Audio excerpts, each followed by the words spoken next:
আসসালামু আলাইকুম। কেমন আছেন? বাংলাদেশের বিচারক বিচারপতি গণের কাছে আমি একটা আবেদন করতেছি। আমার এই কথাগুলো যদি আপনাদের কাছে পৌঁছায়, আমি অতি দুঃখের সাথে কথাগুলো বলতে বাধ্য হচ্ছি।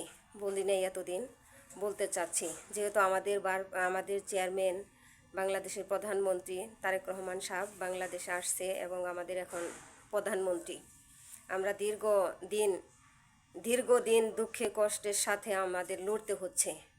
আমি বাংলাদেশের প্রধানমন্ত্রী তারেক রহমান সাহেবের কাছে কথাটা জানাই। আমরা বিগত আওয়ামী লীগের আমলে 17টা বছর অনেক কষ্ট দুঃখ করেছি। যে দুঃখগুলো করেছি সেগুলি ভাষায় প্রকাশ করা যাবে না। বাট আমরা একটা বিপদে পড়ে গেছি। আপনি কোন ধরনের দর্শনের বিচার করতে বলেন বিচারপতিদের? যে দর্শন ধরেন, এইটা কোন ধরনের দর্শন? একটা ছেলে একটা মেয়ে বাইকে গেছে, ছেলেটাও নাবালক মেয়েটাও নাবালক, ভিকটিম। সেই ক্ষেত্রে মেয়ের বাবা যদি একটু প্রতাপশালী থাকে, আমি এই ধরনের একটা কেসে আমি বিপদে পড়ে গেছি। আমার ছোট ভাই সাব্বির হোসেন, বাড়ি ধনবাড়ি, মধুপুর ধনবাড়ি, সেইখানে আমাদের একটা বিপদ করে দিছে আওয়ামী লীগের এক দোসর। মেয়েটার বাড়ি বান্দ্রা। আমার ভাই ওই মেয়েটা দুজনে বাইকে যায়, তারা লটারি পাবলিক করে বিয়ে করে। সেখানে 3 মাস তারা কাটানোর পরে মনে করেন যেদিন গেছে ওরা, তার 1 মাস পরে মামলা করে, 15 দিন যেদিন গেছে সেদিনই মামলা করে।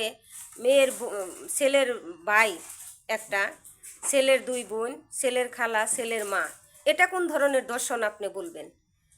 এক বোন ছিল ঢাকায়, আরেক বোন ছিল আপনার গাইবান্ধা, তার খালার বাড়ি ছিল আরও ওই ছেলের বাড়ি থেকে অনেক দূরে। এইভাবে কি মামলাটা হয়? মামলা করে 11 বছর পরে এই মামলায় তারা রায় দিয়ে দেয়।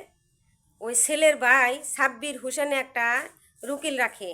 এই উকিলে মনে করুন বিতুর টিম হিসাবে সেখানে সে ঘুষ খাইয়ে কোনো সোম দাঁড়ায় নাই, না দাঁড়ানে ছেলেটার সাজা দিছে। যেদিন ধরে নিছে সেদিনও বলে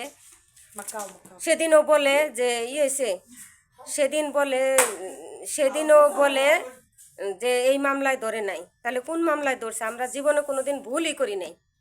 এটা কোন ধরনের মামলা, কোন ধরনের ব্যর্থতা?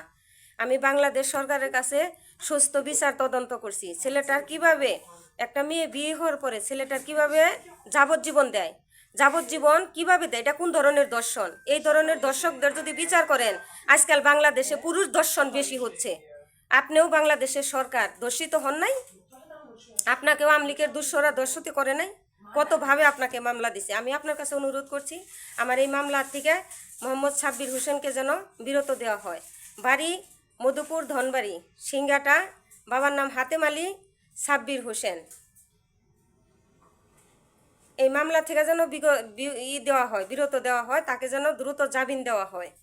যদি আপনার নির্বাচন আমরা করে থাকি, 17 বছর পরে যদি আপনাকে পাইয়া থাকি, আপনার কাছ থেকে টাকা চাই না, পয়সা চাই না, আপনি সুস্থ তদন্ত দিয়ে এটাকে বের করে দেন প্লিজ।